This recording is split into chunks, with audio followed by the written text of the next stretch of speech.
So very good morning, namaste, and welcome back to Grace our closing ceremony. Finally, after spending 3 days of learning, deliberating, and discussing your climate action ideas for India and the world to mitigate climate crisis, we are here to celebrate you, our dear students. We have also something special in store for all the teachers as well. So please stay glued to your screens for the next 2 hours. So as we commence our closing ceremony, I would like to call upon our founder, Ms. Gayatri Chauhan, to commence the opening dialogue and share a brief recap and experiences for all our side events, panel discussions, and workshops. Over to you, Gayatri. Thank you, Kaizen. A very good morning to all the students and teachers and the dignitaries who have joined us today. I'm extremely overwhelmed and thrilled to share with you all that we had a roller coaster ride for last 3 days. It was such an enlightening and enriching experience for the students, for the teachers, for the delegates whom we had called for the panel discussions and fireside chats, the keynote addressees. All of that was really, gearing up towards that big movement that we are trying to build together here.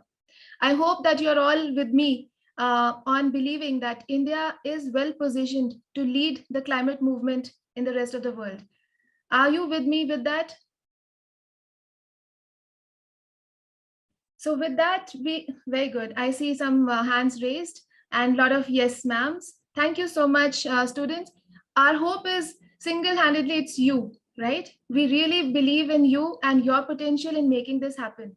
And India Model United Nations is a platform for you to nurture that creativity in you, to gain new experiences, to get exposure to the right kind of stakeholders, whether it is United Nations, or whether it is the education ministry or the right kind of stakeholders from the governments, businesses across all sectors. So we are here to provide all that exposure for you, and you have to now gear up and stand up to create solutions. So what we are trying to present through India MUN is this, that this is not going to be just activist driven approach. Like all over the world, we are seeing marches happening, protests happening. Even in the video that we just played, you would have seen that students were going for marches with the placards in their hands, you're raising their voice for climate action. That alone is not enough. I think the time for that is over already. Now is the time for us to do something about it. You cannot, when your house is on fire, you cannot sit back and just raise a protest that okay, somebody has burnt my house, right? You cannot do that. We have to somewhere come forward and look for the solutions. So this is the time that you have to stand up and work on the solutions for climate change. So India Model United Nations welcomes you all once again on this very important initiative. And this is a decade-long program. Just you all have to understand, this is starting now. So this is in sync with the United Nations Decade of Action and Decade of Restoration, right? And that is why we had these two councils, Climate Council and the Biodiversity Council, because restoration is extremely, extremely important. So in these 10 years, we will be hosting these conferences, and we will be having a lot of student activities, and we'll be providing a lot of information, material. All of that will be given to you so that you are better equipped in solving this problem, right? Now coming to the recap of the last 3 days, the opening plenary, I'm sure all the students who are here present today were there in some form, either through YouTube or through Zoom. You were attending the plenary session. That was very well attended and very well represented by a global fraternity of world leaders on climate change. We had Mr. Satya Tripathi, who was a former Assistant Secretary General from United Nations Environment Program, do the opening. We had Mr. Ovis Sarmad, who is the Deputy Executive Secretary from United Nations Climate Change, who opened the entire session with his speech. And he was so positive about the power of youth that we have in India. Then we had a beautiful panel discussion, which was represented by the people who have framed the new education policy from CBSE, from the head of NSE Academy. NSE, you all know, right? National Stock Exchange. So that is how we had a very, I would say, diverse set of stakeholders who had come together on the opening plenary, and they all interacted with you, and you were also equally engaged. So that was absolutely heartening. The next day, day 2 and day 3, these 2 days were full of student activities where we were running 3 parallel tracks at a time. So within the MUN track, we had 18 plus 3 sessions going on. Then we had the side events where we had the climate hackathon that was organized by Earth Hacks. Then we had the climate simulation program that was organized by En-ROADS, which is in coordination with MIT, right? I'm sure many of you know about MIT. Similarly, we had the satellite tracking program, which was in coordination with Cloud to Classroom, which is a joint initiative of Google Earth, NASA, and National Geographic, right? And then we had the SDGs and SDEs and SDFs that, yes, you're right. Ojasvi, you're right. So these are the programs that we had. And apart from that, we were also having the fireside chats where we were again bringing in these experts, and we had expressed, the opinions of these experts in three distinct areas. The first one was the fireside chat that covered the role of technology in climate solutions, right? The second one was the entrepreneurial pathways for climate action. And the third was green skills, green jobs, and employability for India's sustainable future. Because going forward, and it is very important for you all to know this, because many of you are going to be the next Bill Gates, next Steve Jobs, next Elon Musk, right? And you have to be equipped with all the know-how and information and whatever it takes now. So this is the time to make it happen. And these were the three topics that we really wanted you to dwell on, because your career aspirations are yours, as well as that of your parents and teachers. And we are here to support that, right? Because going forward, the world is moving towards green economy. You know that about 2 decades ago, when we had this IT boom, and then we had this dot-com boom. And so every time there is a new wave that comes in, and that really sweeps the job market, correct? And this is the time where we are going to experience a major shift towards green jobs. So that is on the job front. Plus, we are also focused on the entrepreneurial pathways. For instance, you be your own boss. You will be creating employment for others, right? So you can come up with solutions that are solving a climate problem, or that is an ancillary area to work on. Yes, .org boom. It's not .org boom, but yeah, that the purpose is social entrepreneurship. That is, you're trying to have a purposeful living and a purposeful occupation. It is very important, right?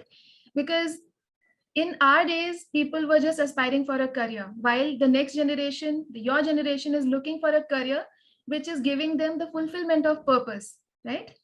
So this is very important that I'm really heartened to see the kind of responses you're all giving.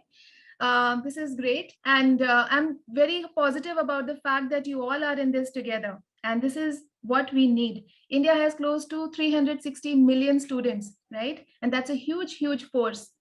So that kind of force will definitely be able to help us. And we are the country which is geographically, most vulnerable when it comes to climate change. Just imagine if we happen to, I just don't want to think like that, but then this is the kind of threat that we have. When the climate crisis happens, countries like India will be hit the most, because not just India, even there are other developing nations which are going to be really hit badly. The plus point with India is that we have a huge, massive youth force, which is positive, which is brimming with hope, and you can actually do a lot in this area, right? And a lot of innovation is there. And that is the reason we have partnered with the IITs, with Atal Innovation Mission, as well as the cutting edge research institutions from all over the world, to ensure that we are able to find new ways and solutions for these problems.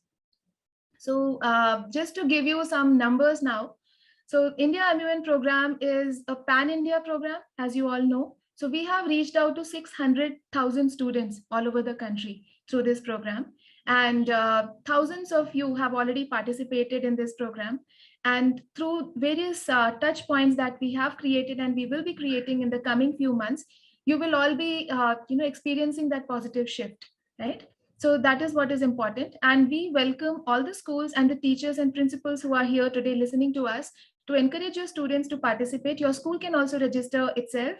Your teachers can register themselves with a bunch of students, and students can individually also register. So we keep all the three gateways open. One is for the schools, one is for the teachers, and one is for students. So the idea is that you are given this platform, an open access to this platform, to experience a whole plethora of ideas and pathways to take your further journey ahead. So with that, I would thank Kaizin once again for giving me this opportunity to share some of the experiences in last 3 days. And I would like to pass on the mic to her. Thank you, guys. Thank you, students. Thank you so much, Gayatri. I think the entire conversation that has been driven by you right now focuses mainly on how students today are thinking more from a purpose-driven, fulfilled career than not just thinking about going out there and getting all the luxury through, high salary jobs. People are becoming more and more conscious, which is amazing. Now, having said that, and I'm sure that everyone wants to know how the India MUN deliberations and council committees went, I would now like to ask Mr. R.K. Gautam to join us and share the experiences for the past 3 days around the same. Over to you, sir. Thank you, Kaizen. Pleasure to be here, sharing the experiences with each one of you. There have been different types of experiences, not just for me, for everybody who participated in this. Right from the time you started registering, you might have encountered some technical problems, or you're not clear in what to fill in which of these fields. And a lot of you have actually wasted the opportunity to register. So that's why you must have missed the sessions because of not filling all the fields in their entirety or with enough clarity. Of course, it's good enough if you have the name and email IDs, but then we have also asked for the standards, class, which standard you are studying in. And we got a lot of weird answers for that also. So some of you might have missed out because of sheer bad luck, the way you understood probably the field. So we are taking measures to ensure that next time we have better clarity to all those who are trying to fill in the registration forms. Probably that could be also something lacking from our side in terms of clarity in the questions or in the options that we have provided, and there could be also some technological challenges.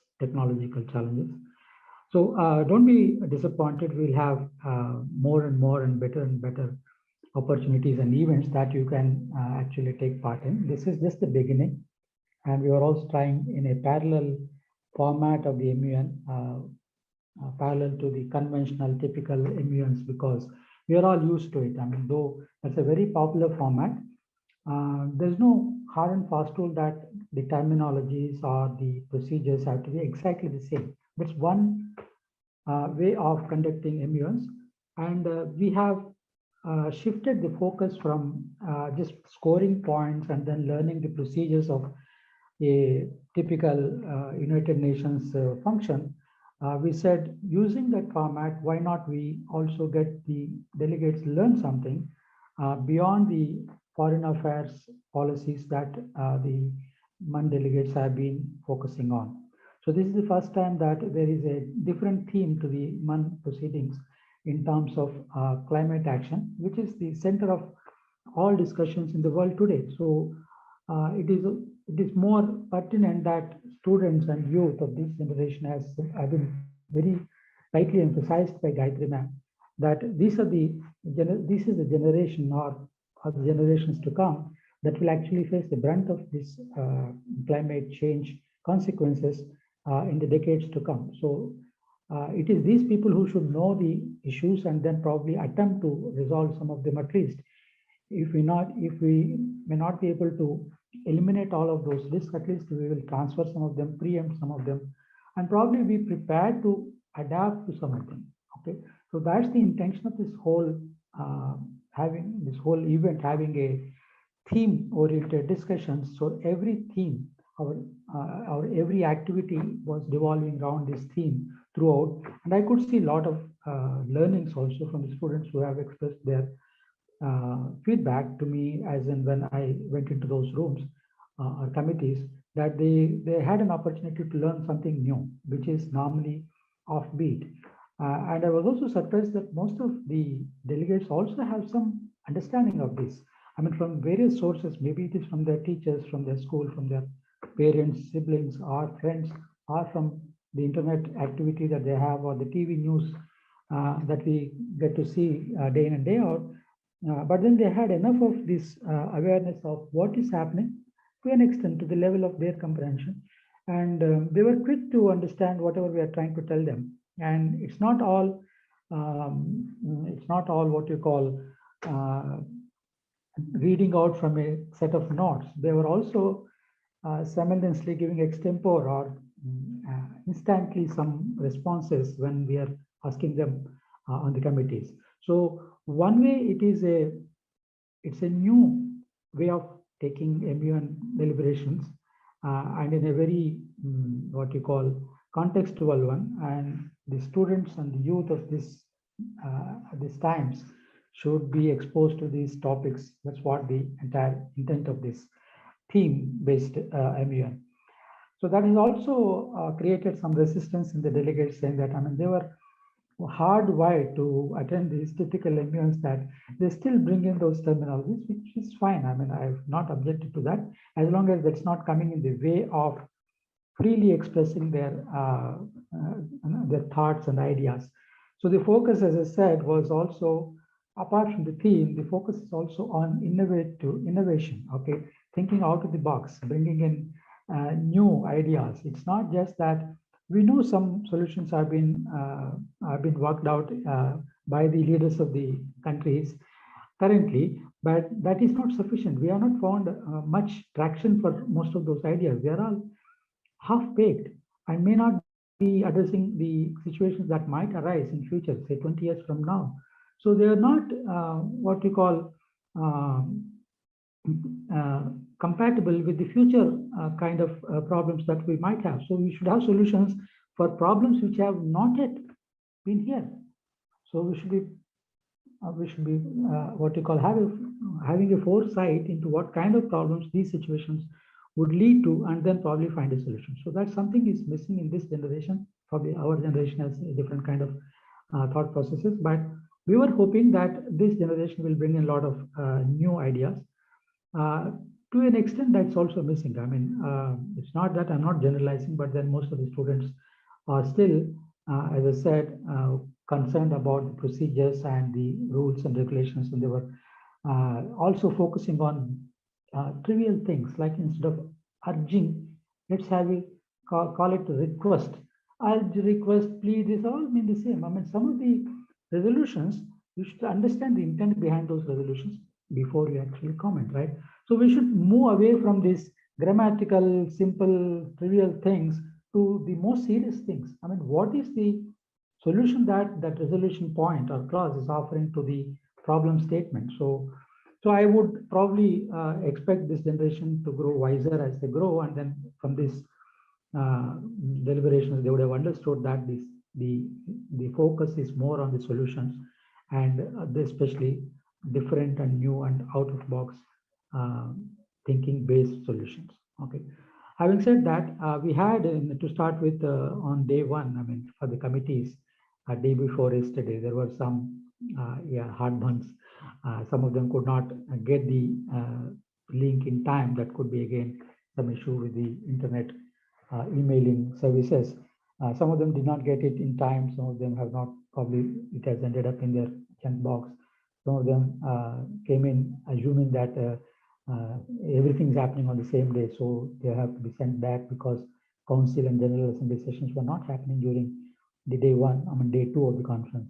So they happened yesterday. So probably we also failed in communicating this itinerary correctly or in time. So we'll all learn from these experiences. It's also important that you should come out of the typical MUN mindset, because yes, MUN happens on so many days and there are no parallel sessions. Sometimes they're all sequential, and then even if there are parallel sessions, there are very few. They have a defined function. So thinking, I mean, coming outside of the thinking of a typical MUN, if you are tuned to or open to having a different format altogether, then probably you'll feel more comfortable maybe next time around. Having ended up in some of these committees and councils, some of you also had a difficulty in not finding the chair and co-chair. That's like any other delegate. Some of them were absent, right? So to my surprise, a lot of the delegates stepped up. I mean, it's heartening to note that they have readily agreed to chair the proceedings, okay, or vice chair, which means that they are stepping up as a leader. So that's a good trait. But then you should also not be expecting additional scores or additional awards just because you stepped up into the chair and co-chair. I know that's an additional responsibility because we asked you to also state your country's policies and statements apart from being a chair. So someone who did that very efficiently. I have no second thoughts on that. In fact, I was very surprised that you came prepared as a delegate, but then you have also took up the responsibility of a chair or a co-chair, and that did not make you nervous, or you were equally prepared for that, and you did a good job. So, three cheers for that. Of course, we have added, don't worry, we have added a few points to those delegates who have doubled up or stepped up as a chair, as a co-chair. We have added a few points, but that may not necessarily ensure the highest score, right? I mean, it also depends on your other traits. I mean, the understanding of the topic and the communication skill. How did you collaborate? How did you negotiate with others? So some of them probably might be missing, or you might have done very well in all of them.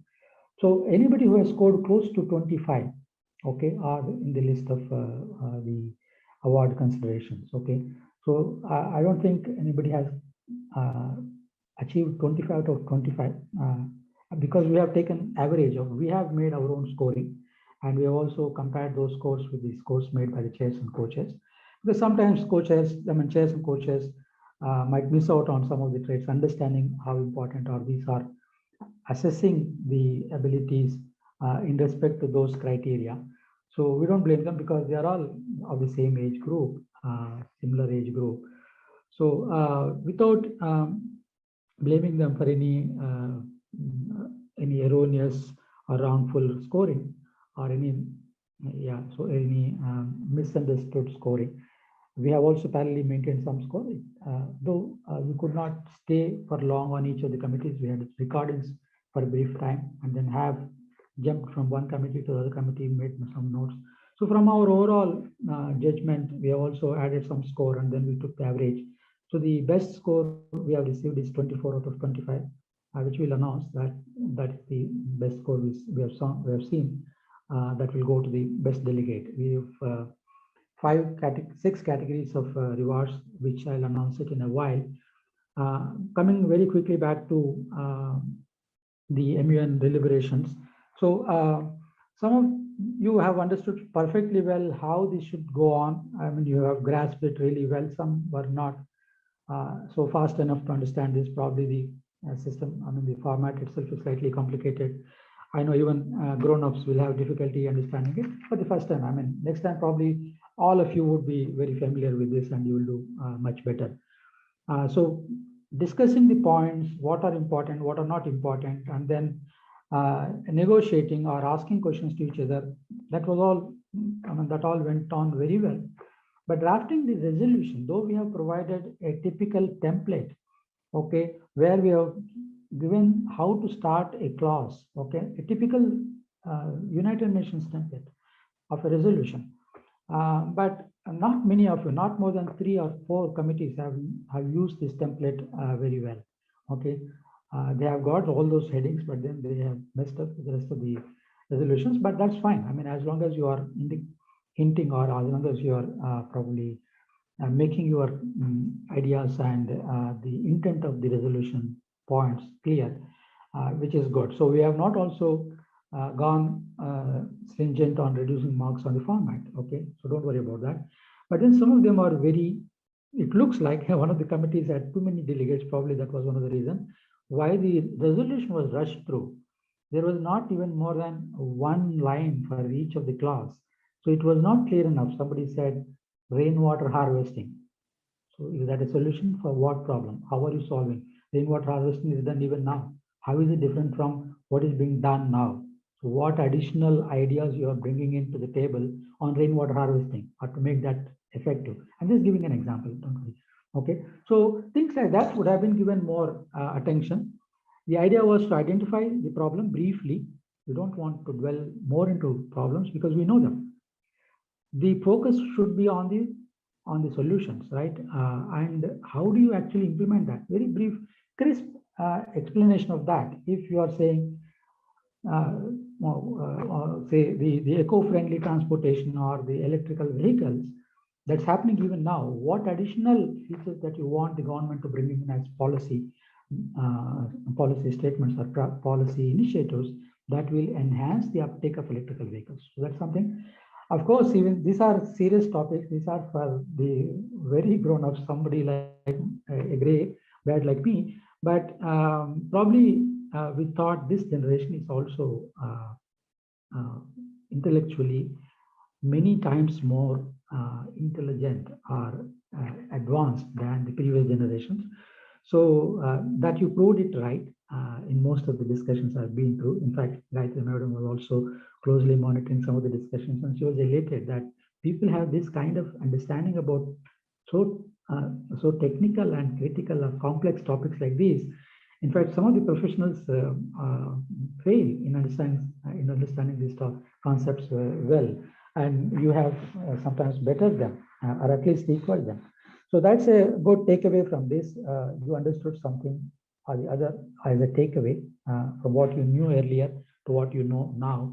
There has been a delta, a good difference, and that will help you in furthering your careers, okay, in not just in the schooling, colleges, universities, but also in your career, that you have developed understanding of these topics in a very early stage of your education, right, in your secondary school stage, so or higher secondary. So that should give you a lot of confidence and understanding, and you can preempt the disastrous consequences that the world is projecting.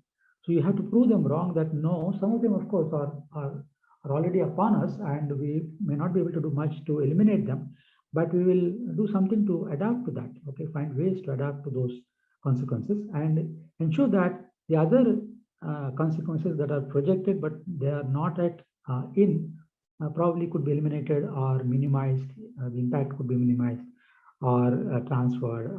There are different ways of addressing each of these risks. Okay. So that being said, you're all waiting for the rankings. My advice is, please, as you have spent some time researching and participating in the deliberations, a good certificate, participation certificate is helpful. Okay, you can say that we have attended a climate themed MUN sessions, which will give you a lot more edge than others who would have normally attended the conventional or typical MUNs. So you have attended different MUN. So participation certificate itself will carry a lot of weight. Okay, and since there are many delegates, literally around close to 500 of them yesterday, though the numbers were less than what we have anticipated to an extent, but then we knew that there were other challenges. They were all waiting in the waiting rooms and then trying to get in. So there are, as I said, technology related issues. Some of them could not find their right committee in time. In fact, somebody was writing to me yesterday evening about the committees, which happened day before yesterday. So somehow the communication missed. So there is a communication gap as well, which we should address effectively next time around. So don't worry. This is a good beginning, both for us as organizers and for you as participants. I also knew that you have participated very actively in the side events, which are equally important. In fact, here you are making your own research and understanding. In the side events, you are given some additional what you call thoughts around these concepts. I mean, you were taught some additional things to you so that you understand more things. Okay, what apart from what these 18 topics that I have taught you. Okay, so having said that, there are schools which were also disappointed because the students could not be accommodated. We tried our best. They came in late, and then of course I was replying to one of those schools. The other one is, it is also important that it's not just to attend, you also prepare something, right? You can't be just a passive. You learn something, but then you should have enough time to know what is the background, even to learn from others or from the deliberations as a passive participant. You should know the background. So we only hope that each delegate gets enough time, at least 48 hours or more, in advance so that they can quickly browse through these topics and understand the background. So the late entrants would not have got into this deliberation. That's one. And we are also dependent on the computerized systems which will look for the email IDs, okay, the name, and then there should not be repetition. .com has to be .com, can't be .con, .con. So there are things like that, which because of thousands of applicants for various activities, not just MUN and side activities, these get eliminated, okay. And similarly, if there is the name is not there, the class is not there, then when you ask for standard or class, you said yes, A grade. I don't blame you. You might have got the grade A, which is good. I mean, we are happy, but you are not having a clue of which standard you are. So we were trying to restrict this from 8th to 12th, because even for 8th to 12th, these topics are a little difficult. And if students from 6th, 4th, there are students from 2nd standard and 1st standard trying to get in, the enthusiasm is appreciable. But then it's time, there is time for them to get into these topics. We are also trying to get some climate related basics to these Montessori or first primary school students in the next few months. So we'll have some programs even for them. Of course, they have these environmental studies right from Montessori, right? They teach you what is sun, what is moon, what is wind, what is a tree. So you learn a lot of basic things in your preliminary schooling days. Learn them to the extent possible, and I mean, to the best of your abilities. When you come to the secondary school, you will learn more difficult things, okay? By which time, possibly your seniors would be solving these problems, so you don't have to solve them, okay? So with that, I would conclude. We will look forward to the announcements. Just cheer up for everybody else. It's as good as you winning, okay? Just that we have gone by some objective ways of scoring, because I can't just judge people by their face, how I'm impressed I am. No, it is not individual or personal choices. We have put some scoring mechanism on whatever criteria. There are 5 criteria, and on a scale of 1 to 5, 1 being not so good, 5 being very good, and 3 being average. So most of the scores were between 4 and 5. So there's a lot of also tie-up. So we have to find people who have scored, like, no, university cutoff points these days are 100% in some of the universities. Okay, so like that, unless you are 25 out of 25 in your committee ratings, you would not have got 24 from our ratings, because our ratings are not so generous. Okay, we never give below 3, but not that generous. So this is to encourage that there is still way to learn more, okay, to better the performance, okay.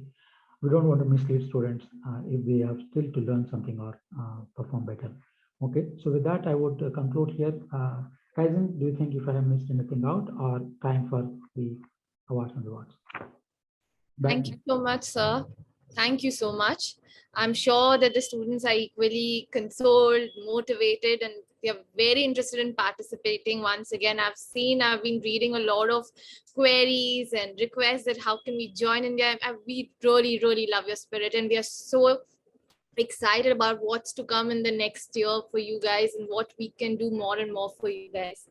So before we proceed to the most important ceremony of the event, and which everyone's asking us about, when's the ceremony starting?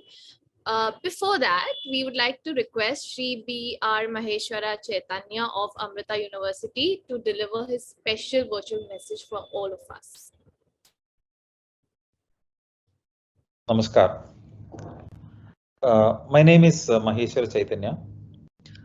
I'm talking on behalf of Amrita Vishwavidyapeetham. So I have been engaged with programs hosted by India MUN. There was a panel discussion last day, and the topic is about the climate change. A very much important topic, very much hot topic, and very relevant at times when we see that there's a huge technological change that is happening across the globe. So what is the basic relevance of this climate change? Today I am in the state of UP, where today the temperature here is less than 5 degrees. And the locals were saying that, the villagers were saying that it has been long since this kind of a cold wave has affected us. And they say that there has been a drastic change when this is hit. Now, in the past 2 to 3 years, we see that the state of Kerala, even the state of Kerala, had a lot of natural calamities. We were witnessing the floods, the unpredicted rains, the cyclones that has been forming because of the depression in the sea. And why is it happening like this? Whatever was expected to happen in the month of October, it is being shifted to later months like December or January. Why is it so? So this is the need of the hour. It is very important that we have to start a conversation about the climate change. And it is very important that we have to bring this to the attention of the youth. Why? Because youth are expected to be the future generation. And if the future generation is not given proper awareness about all this, the issues that will impact their life or impact their family in future, that will be a very, what do you say, bad on us. Very important that we have to start educating at their school level. So we had a lot of discussions, panel discussions, conversations, keynotes, speeches that was given by a lot of academicians, people involved in this field, environmentalists, etc.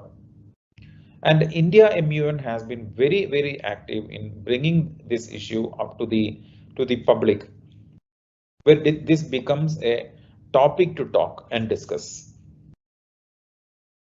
So I am representing Amrita Vishwavidyapeetham. Amrita Vishwavidyapeetham was founded by Chancellor Sri Mata Amritanandamayi Devi. She always says that loving Mother Nature, contribution towards the Mother Nature, it has to be part of the academic curriculum. Or I should say that it has to be part of the education. How do you understand? How do you make the students understand the responsibility towards the nature, the responsibility towards the society, the responsibility towards the future generation? Because today, whatever we do, it will definitely impact the future generation. So how is it possible for us to make them aware about these natural issues and how it can be inculcated through the academic curriculum, through education or through schools? So we have been training the students in our schools and colleges under the university through a program called as Living Labs. Living Labs is not just a program, but a program to create awareness, create an impression in the mind of the students that they are living in a society where they can be the solvers to the problem faced by the society. The best example is water conservation. Novel ideas, discovered innovative ideas as envisaged by our engineering students. The problems they solve, the problems they try to solve with the help of whatever they have learned as part of academics. That is being inculcated, and that is the type of culture we are trying to create in educational system. So if a student is able to see whatever is happening as a reality, rather than reading or rather than listening, rather than seeing, if they are able to experiment, if they are able to experience it in the reality by staying with villagers, that is nothing, or that is something which will create an impact in their life. That is something which they can understand about the problems faced by the society, and climate change is one among those issues. So Amrita Vishwavidyapeetham will definitely be part of any such initiative taken up by India MUN the United Nations, mock United Nations, that will reach out to the students at large and try to imbibe that culture, impart that culture among the students, teaching them that they are responsible for the change of nature.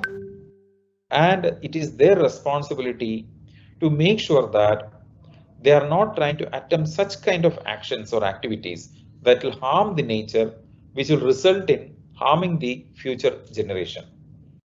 So let me congratulate again India MUN to taking up this initiative, and we will always be part of this kind of initiatives, and Amrita University will definitely take steps to integrate this kind of a culture thought process in academic curriculum. All the best to India MUN. Thank you.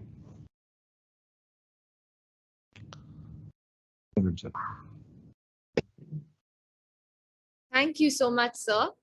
And before we commence our award ceremony, we would like to set the stage. So give us 10 minutes to set that up. We will start at sharp 11:10 again. You can stay online with us. Give us 10 minutes while we roll out the awards.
CS, the Center for Climate Change and Sustainability, is Ashoka University's most interdisciplinary center. It brings together members of the Ashoka community with a shared interest in studying, communicating, and understanding the effects of climate change on our society, health, and environment. The center will focus on research and advocacy under 7 broad themes: ecology, conservation and climate change, One Health,